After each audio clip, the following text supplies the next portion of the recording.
천만 관객을 홀린 영화 암살 기억하십니까? 지붕 위를 날아다니며 친일파를 처단하던 그 여성 저격수 말입니다. 전지현이 연기한 안호규는 비극적이면서도 화려했습니다. 하지만 우리가 스크린에서 본 그 모습은 절반의 진실일 뿐입니다. 실제 모델은 20대의 꽃다운 처녀가 아니었기 때문입니다. 영화의 화려한 액션 뒤에 가려진 진짜 얼굴을 마주할 시간입니다. 남자현. 당시 그녀의 나이 60, 환갑을 바라보는 노파였습니다. 사람들은 그녀를 독립군의 어머니라고 불렀죠. 가장 널리 알려진 사실은 그녀가 여자 안중근으로 불렸다는 점입니다. 손가락을 잘라 혈서를 쓰며 독립의지를 불태웠다는 그 일화 말입니다. 그런데 놀랍게도 그녀는 손가락을 한 번이 아니라 무려 3번이나 잘랐습니다.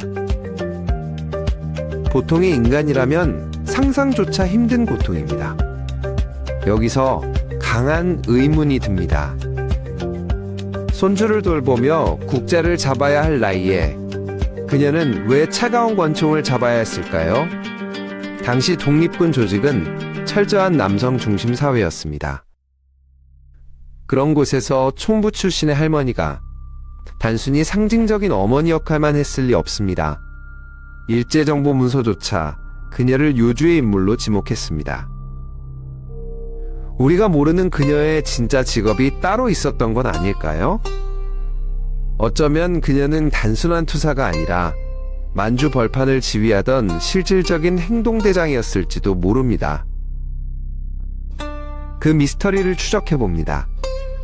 원래 남자연은 경북 영양의 뼈대 있는 가문에서 자란 평범한 안주인이었습니다. 바깥 출입조차 자유롭지 않은 보수적인 양반가 며느리였죠. 하지만 남편 김영주가 의병으로 나갔다가 일본군의 총탄에 전사하면서 그녀의 인생은 송두리째 뒤집힙니다. 그녀는 무려 13년 동안이나 침묵했습니다. 시부모를 극진히 모시며 유복자를 키우는 동안 가슴속에는 시퍼런 칼을 갈고 있었던 겁니다. 1919년 3.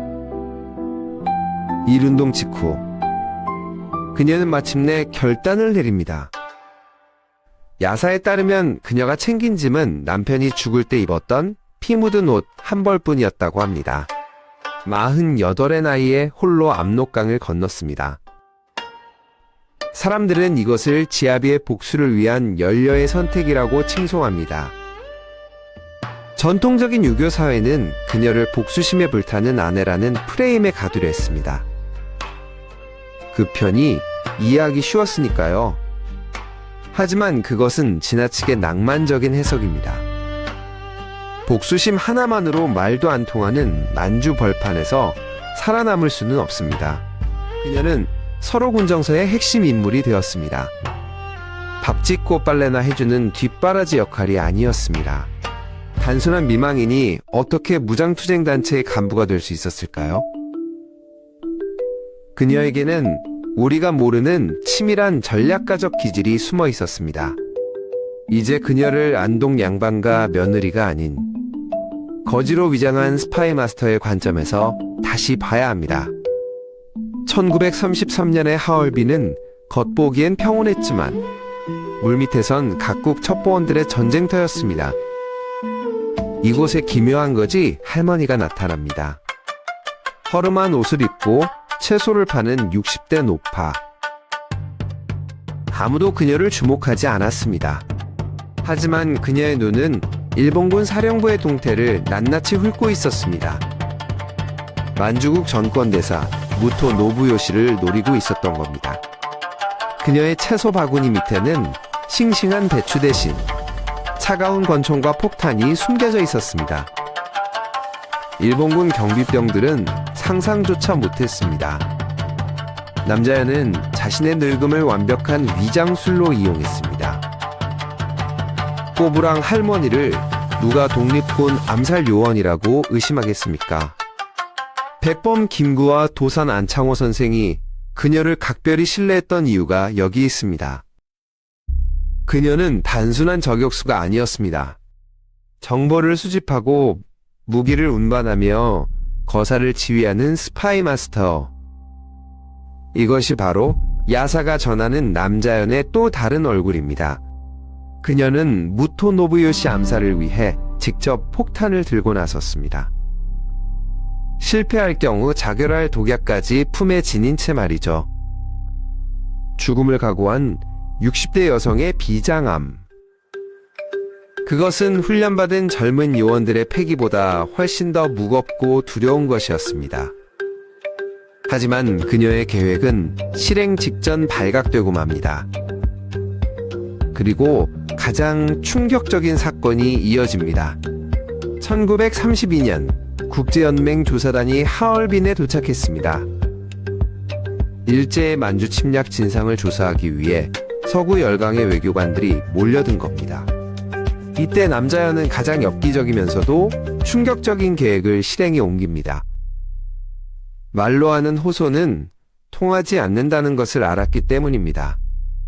그녀는 주저없이 자신의 왼손 무명지를 다시 한번 잘라냈습니다. 이미 잘려나간 손가락 마디 위를 또다시 내리친 겁니다. 흰천에 한국독립원이라는 혈서를 쓰고 잘린 손가락을 그 안에 함께 쌌습니다. 이것은 단순한 탄원서가 아니었습니다. 우아한 호텔 연회장에 던져질 피 묻은 손가락. 서구 외교관들에게 잊을 수 없는 공포와 충격을 주기 위한 고도로 계산된 충격요법이었습니다. 현대의 테러나 행위예술과 맞먹는 정치적 퍼포먼스였죠. 하지만 이 혈서와 손가락은 끝내 조사단에게 전달되지 못했습니다.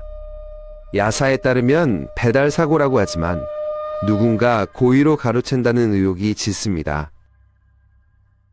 과연 누구였을까요? 일제의 밀정이었을까요? 그녀의 처절한 신체 훼손은 그렇게 역사 속 미스터리로 사라졌습니다. 하지만 그 공포스러운 결기는 일본 경찰들을 떨게 만들기에 충분했습니다. 결국 체포된 그녀는 모진 고문 끝에 옥중 단식 투쟁을 벌입니다. 곡기를 끊고 죽음으로 항거한 겁니다. 일제는 그녀가 감옥에서 죽으면 민심이 동요할까 두려워 병보석으로 풀어줍니다. 하지만 이미 때는 늦었습니다. 1933년 8월 하얼빈의 한 낡은 여관방. 병보석으로 풀려난 남자현은 아들의 손을 잡고 마지막 유언을 남깁니다. 이 돈 200원은 내 목숨값이다. 당시 기와집 한 채 살 수 있는 거금이었습니다. 그녀가 평생을 아껴 모은 전 재산이었죠. 하지만 그녀는 장례비로 쓰지 말라고 했습니다. 조국이 독립하는 날, 독립축하금으로 정부에 바치라는 엄명을 내립니다.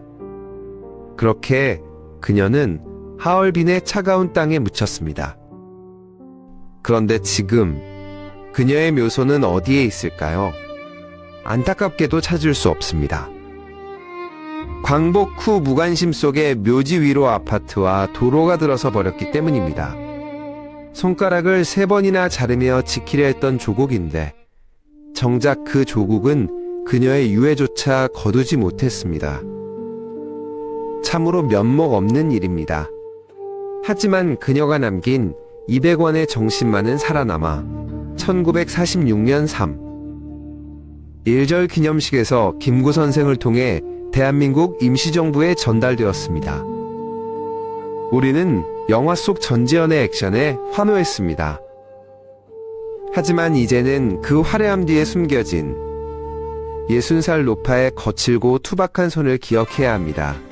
독립군의 어머니, 남자현. 아직 그녀는 고국으로 돌아오지 못하고 있습니다.